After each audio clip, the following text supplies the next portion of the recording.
Okay. Basement had epoxy work done, not a line item, but felt it necessary because water was coming into the basement.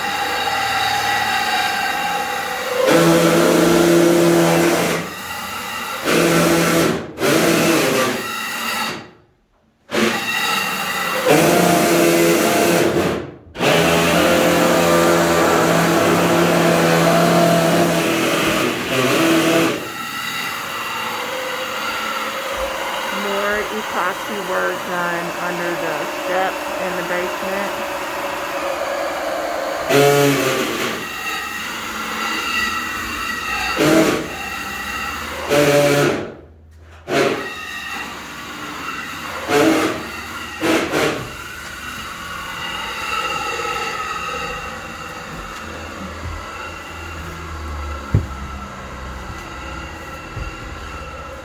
There's a big roll of carpet.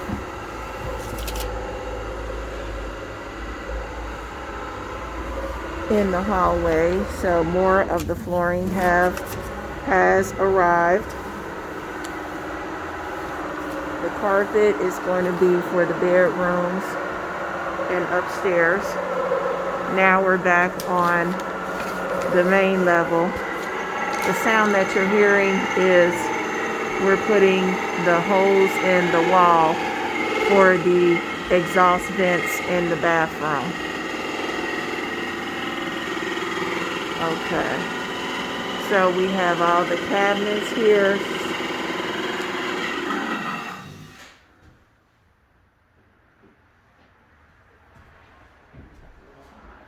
Going upstairs to the second level.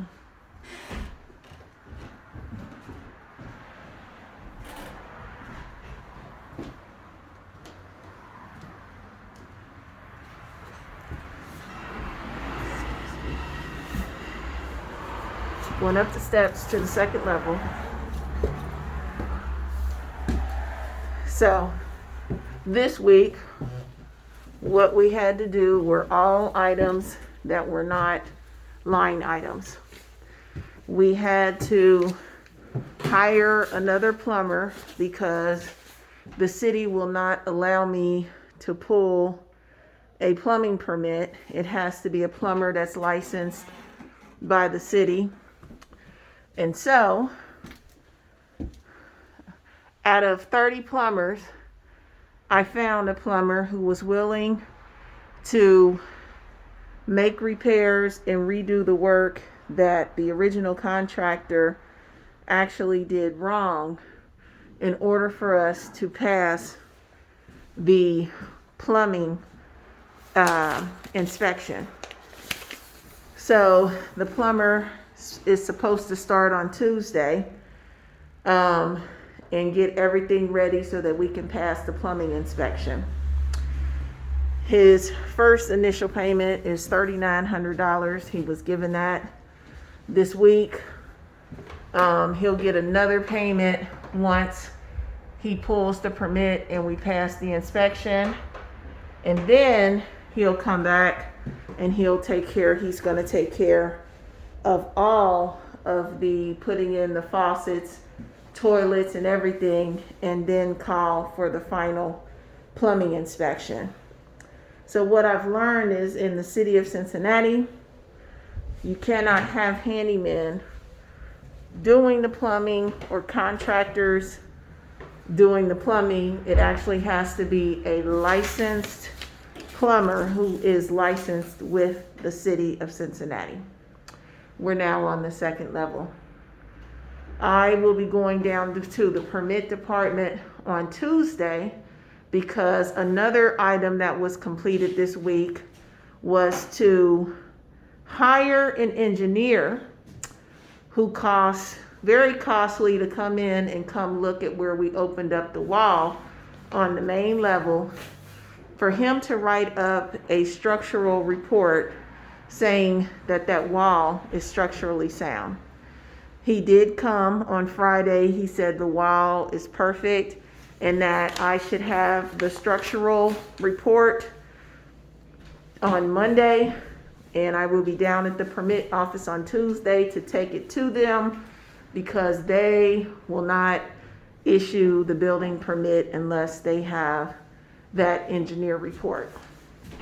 So that's another item that was completed this week, not a line item, but an item just being paid out of pocket.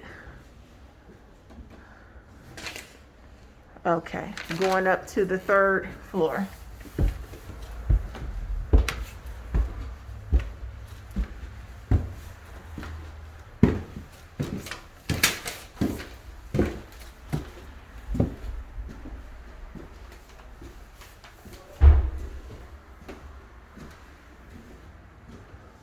Okay, up on the third floor, as you can see, all of the drywall is done.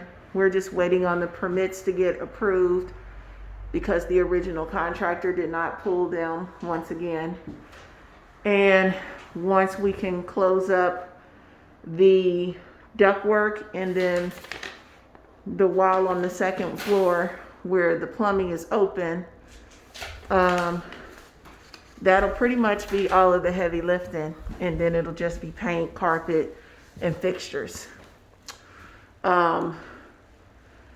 Another thing that we had done this week in order to pass the plumbing inspection is to create an access door for the inspector to be able to see the plumbing vent that comes out and goes up through the roof on the third level. So access door has been created so that they can see inside and see how the plumbing vent was repaired.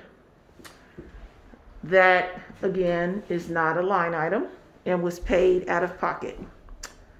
So lots of things going on this week to prepare for permits. None that can be reimbursed because they are line items, but it's all in the, I guess it's all in the order of doing business. Other than that, we're on the third level. Everything is clean. Everything's been scraped, everything's been sanded, just ready for paint and carpet. We have the trim for the windows stored inside of in here. So once it's painted, they can go right back and put the wood trim that was originally in the house onto the windows. And there's some trim down there too. Yeah. So let's see. We talked about the plumbing permit. That's being pulled by the plumber that was just hired. That I just found. That took me 4 weeks to find here in Cincinnati. Building permit. Going down on Tuesday to take the engineer report. There is also, I learned, a covenant on the building that does not allow the building to be sold to another investor. I was told this by Hamilton County Port Authority that they have a covenant on the building, and I learned all this through doing a title search. They have a covenant on the building where once the building is finished, it has to be sold to a homeowner who will live in the house for 5 years. So if it transfers to an investor between now and the time that it's sold to a buyer, then I have to let them know, because I don't know what they do. I don't know if I'd be sued. I don't know if anybody would be sued. I just know that I have to let them know if the property changes hands before going to a buyer. So there's a covenant on the building. It runs with the property. There's also a $3,600 citation on the building. And it runs with the building, not anything that I did, But because the building is a Port Authority property and it's been vacant for 5 years, the city feels that the vacant building maintenance license fee should be paid all the way up for those 5 years. Now, I do have the paperwork to fight them on it, but I don't know how that's going to go. $3,600, I don't have a line item for that, and I don't know who's going to pay for that. But I do know the citation runs with the building, and the building cannot be sold unless the citation is dealt with. So when I go down to the permit department, I will ask them for the documentation to file an appeal on that citation. And again, it runs with the building, so it's not necessarily in my name. It's the citation is in the name of the property. So that's all I have. Everything's looking real good in here, real clean. Drywall look clean. Everything's prepped for paint. So the rest of this week will be the plumber coming in to do what he needs to do to get it ready for the plumbing inspection.